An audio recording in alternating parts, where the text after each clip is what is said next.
नमस्कार, आप सभी का स्वागत है स्टार सिटी न्यूज़ में। मैं इस वक्त मौजूद हूं कोंडली विधानसभा के घड़ोली मंडल में। हमारे साथ इस वक्त मौजूद हैं बहुजन समाज पार्टी के पंडित बालकिशन वशिष्ठ जी, जो कि जिला के उपाध्यक्ष हैं पटपड़गंज से। स्वागत है सर। पहले आप एक छोटा सा अपना एक मैसेज दीजिए सर।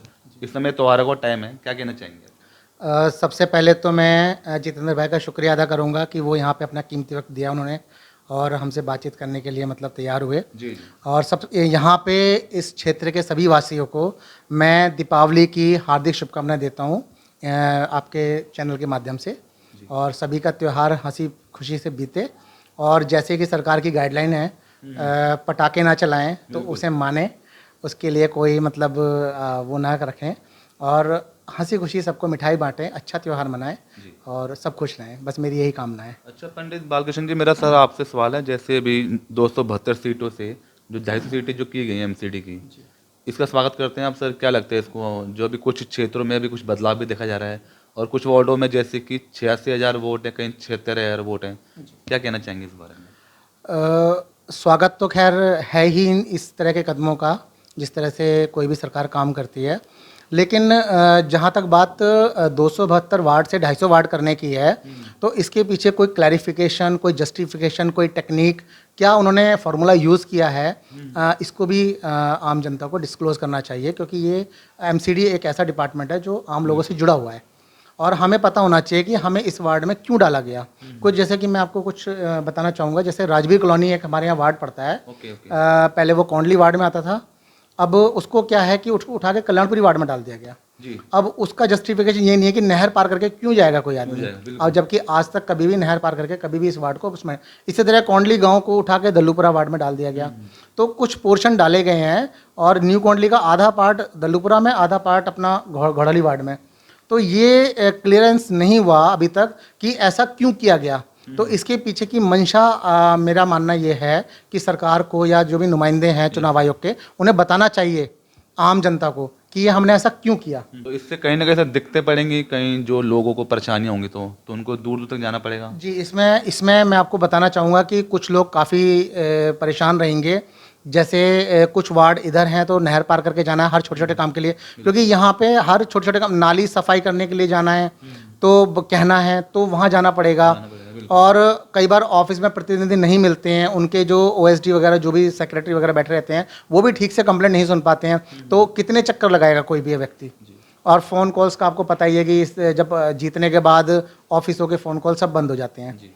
और मेरा मानना तो ये है कि जिस तरह से वार्ड थे उसी प्रारूप में इन्हें चुनाव कराना चाहिए था, तो एटलीस्ट जो पहले से सिस्टम चला आ रहा था वो फॉलो रहता और उसके बाद आने वाले 5 साल दिए जाते इस परिसीमन को।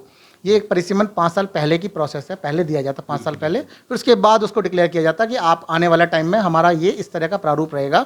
तो उसी हिसाब से हर प्रत्याशी या जो भी चुनाव लड़ना चाहता है, जो जनता की सेवा करना चाहता है, वो अपनी तैयारी करता है। बिल्कुल। तो बाकी देखते हैं। अच्छा, इस समय जैसे कि सर आज की जो राजनीति आप किस रूप में देखते हैं? जैसे कि भारतीय जनता पार्टी में एक ही चेहरा है मोदी जी, और दिल्ली सरकार में केजरीवाल जी का चेहरा है। कैसे देखते हैं आज की आप राजनीति सर? सर अब आज की डेट में क्या हो रहा है कि पॉलिटिकल पार्टीज़ ने एक अपना एक एजेंडा बनाया हुआ है कि एक केंद्र बिंदु निर्धारित कर दिया गया है कि जैसे बीजेपी है तो मोदी जी, आम आदमी है तो केजरीवाल जी, उसके अलावा किसी और नेता की, किसी और साथ में अटैच लोगों की, संगठन की कोई बात नहीं की जा रही। अगर हमें उन्हें ही जिताना है तो वो तो ऑलरेडी जीत के प्रधानमंत्री बन चुके हैं, मुख्यमंत्री बन चुके हैं।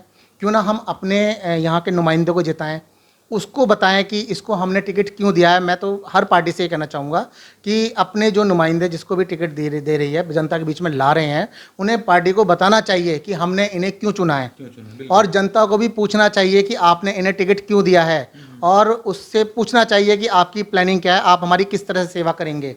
या सिर्फ लेंटरों के पैसे उगाएंगे या रेडी पटरी वालों को परेशान करके उनसे पैसा उगाएंगे। मतलब ये उल्टे सीधे काम करने के लिए आप आ रहे हैं कि वाकई में हमारे लिए कुछ कंसर्न है हमारे पास आपके पास आने का।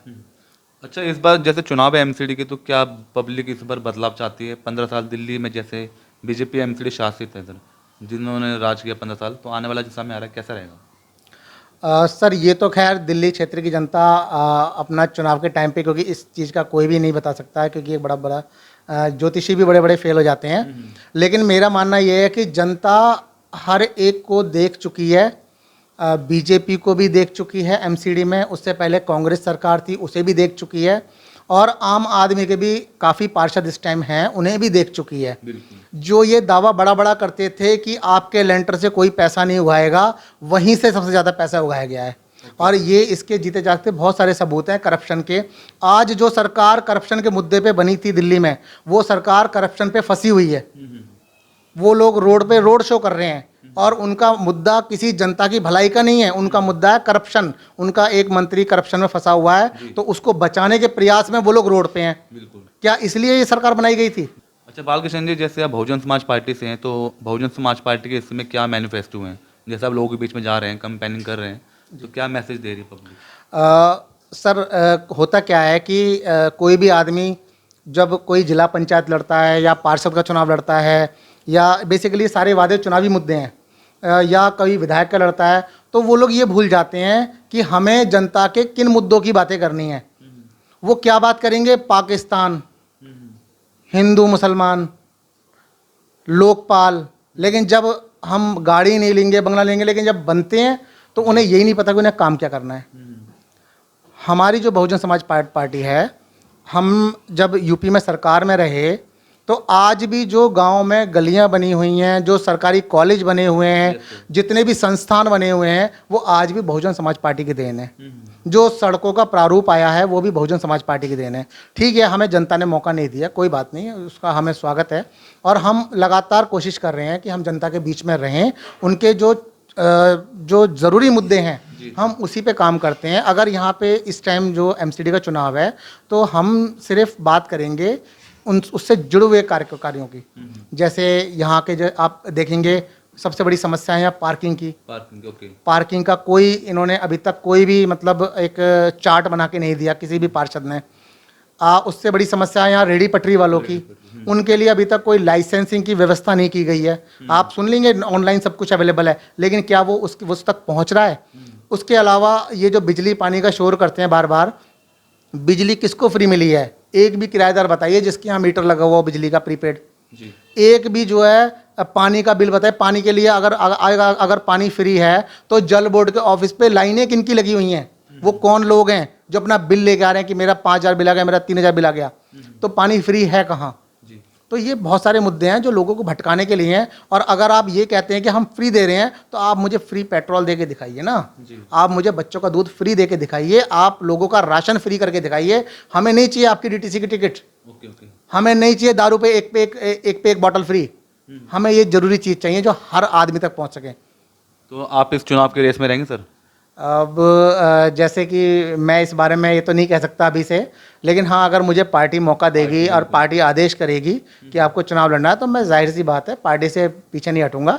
और मेरा ध्येय सिर्फ यही है कि मैं यहाँ के लोगों के लिए कुछ कर सकूँ, और बाकी तो ठीक है सब कुछ। बाकी किस पार्टी से आपकी टक्कर रहेगी सर इस घड़ोली मंडल से? सर हमारे जो प्रतिद्वंदी हैं वो तीनों ही पार्टी हैं। तीनों ही? हाँ, क्योंकि इसमें बीजेपी भी है, क्योंकि जो परिसीमन किया गया है, मैंने अभी थोड़ी देर पहले जिक्र किया है कि इसके पीछे की मंशा क्या है। ये जो वोट बैंक को काट काट के इधर उधर करा गया है, ये तो सबसे पहली बात है, ये बीजेपी के थ्रू ही कराया गया, तो ये सारी चीज़ें उसमें इंक्लूड हो जाती हैं। और दूसरा, आम आदमी के साथ हमारी इसलिए है क्योंकि आम आदमी में लोग, सभी लोग, मैं आपको ये कहना चाहूँगा कि अभी मैं देख रहा हूँ कि अधिकतर लोग आम आदमी की तरफ रुख किए हुए हैं। और लोगों को ये समझना चाहिए, लोगों ने आम आदमी को जो लाए हैं दिल्ली में, वो इसलिए लाए थे ताकि बदलाव की राजनीति आए, नए लोग आए, नए चेहरे आए जो हमारी सुन सकें, हमारे लिए कुछ कर सकें। लेकिन आज मैं क्या देखता हूँ, जो पुराने लीडरशिप में लोग थे वही आम आदमी में पहुँच गए हैं। जब चेहरे वही, काम वही, तो फिर बदलाव कहाँ रहा? तो लेकिन ये लोग, दिल्ली की जनता बहुत समझदार है, और मुझे पूरा यकीन है कि इस बात का जवाब मुंह तोड़ दिया जाएगा इन पॉलिटिकल पार्टीज़ को। ये जो जनता को गुमराह करते हैं, मुखौटा कुछ होता है, करते कुछ हैं। इस बार दिल्ली की जनता वोट के माध्यम से बताएगी। जहाँ जहाँ अच्छे कैंडिडेट होंगे, मुझे पूरा यकीन है कि दिल्ली की जनता उन्हें जरूर जिताएगी। बहुत बहुत धन्यवाद सर आपका। Thank you. तो यह हमारी सीधी बात पंडित बालकिशन वशिष्ठ जी से स्टार सिटी के साथ मैं जितेंद्र गुप्ता।